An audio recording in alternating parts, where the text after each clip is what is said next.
Voting begins for the next president of the Republic. 12 candidates are running for the top seat, but the top two are the talk of town. That is Emmanuel Macron and Marine Le Pen. However, the war in Ukraine has overshadowed the presidential race. The voter turnout in the first round of the French presidential election on Sunday was 25.5% by midday, which is below the 28.5% rate during the 2017 polls. Visuals on your screen show far-right leader Le Pen voting in first round of presidential election. French far-right's Zemmour also voted during the first round of elections. Le Pen is posing an unexpected threat to President Emmanuel Macron's re-election hopes. She was the closest rival to the incumbent in 2017 as well. Let's see what has changed in the last 5 years. Two leaders with two different ideologies. One is a centrist, the other is far-right. Macron is seeking to win re-election, and this is Le Pen's last bid to run for the top seat. Let's come to the promises that the two have made, starting with the economy and employment. Macron and Le Pen have both promised tax cuts, but the incumbent has also said that his government will toughen security laws against growing terrorism. On the other hand, Le Pen has kept her focus on domestic issues like increasing social benefits for the French people. Macron has also vowed to gradually raise the retirement age from 62 to 65. This is being seen as being unpopular with voters already facing a cost of living crunch. On the other hand, the far-right candidate plans to exempt companies from tax only if they raise the minimum wage by 10%. Next, we come to immigration, a core issue in this year's election. Le Pen is known for her anti-immigration stance, but now she has promised to halt abuse of the right to asylum. Le Pen plans to bring in a referendum on restricting immigration, whereas Macron has decided to strengthen the country's free borders to eliminate illegal migration. The French president is also in talks to form a new group to get rid of extremism. The body will include clergy, laymen and women. He wishes to give Islam a French makeover. On the other hand, Le Pen has taken an eye-raising pledge to ban Islamic hijab in public areas. Remember, full-face veils are already banned in France. Interestingly, the war in Ukraine also took a front seat during the last few weeks. In some ways, it even appended the presidential campaigning. For Macron, he is juggling a war in Europe with election at home. In the first few days of the war, Macron's attempts to stop Russia from invading was lauded, and his ratings showed that. But within 15 days, something changed. Opinion polls showed a reverse trend. Macron's ratings slumped and Le Pen's ratings soared. This was because the 2017 runner shifted her focus from Ukraine to issues at home, and people gave a green light to her priority. Around 48.7 million people are eligible for the vote, but experts say a lower voter turnout is expected. In 2017, the country reported a record abstention rate with 22%. The polls will close at 8 p.m. local time. The first exit polls will be published right after. For more details on this story and what might be the future ahead for France, political analyst Morgane Fert-Malka is joining us live from Paris. Morgane, thank you very much for joining us and welcome to WION. Thank you. Happy to be here. What do you make of the voting so far and your predictions, perhaps? The most notable element is obviously the fact that the very low turnout. It was expected. All opinion polls showed that turnout risks to be the lowest ever this year on the presidential election. Presidential elections are usually very important events in France's political life.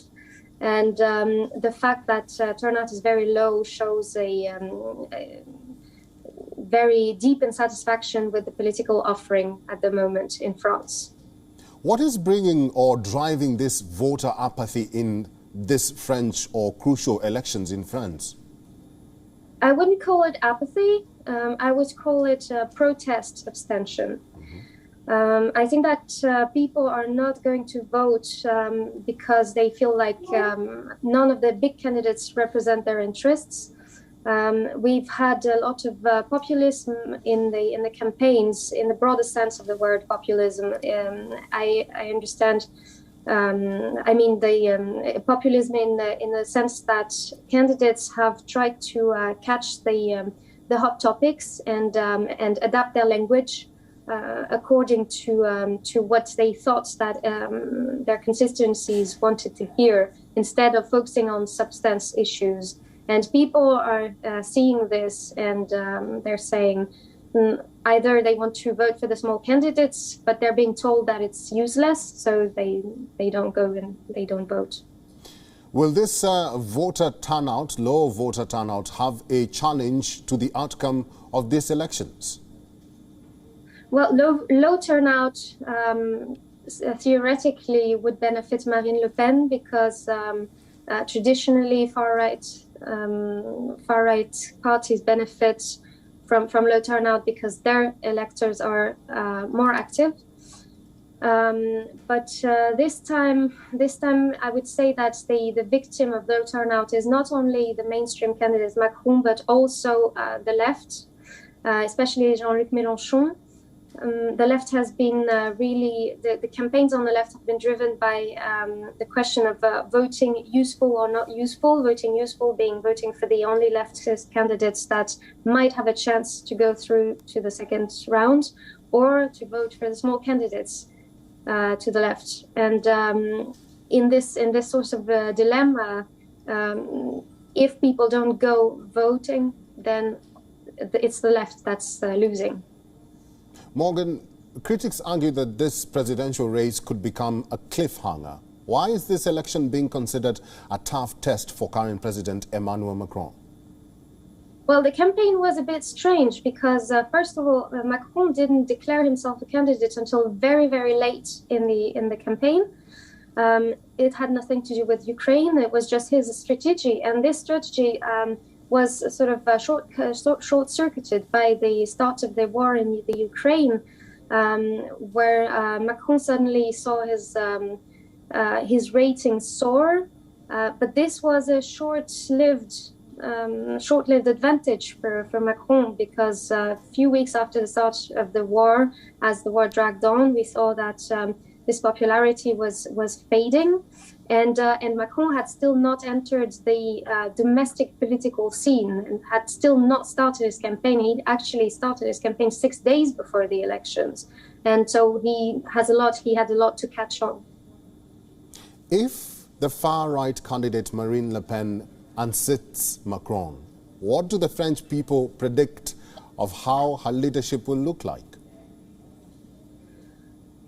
For many years, since Marine Le Pen has tried to become a president, the main question has been whether or not she and her party would have the actual capacity and the skills to rule, because this has always been, for very long, this was an opposition party with no actual ambition to rule. Only since the last presidential election did they position themselves as people who might be able to actually lead a country with all the administrative detail that it entails.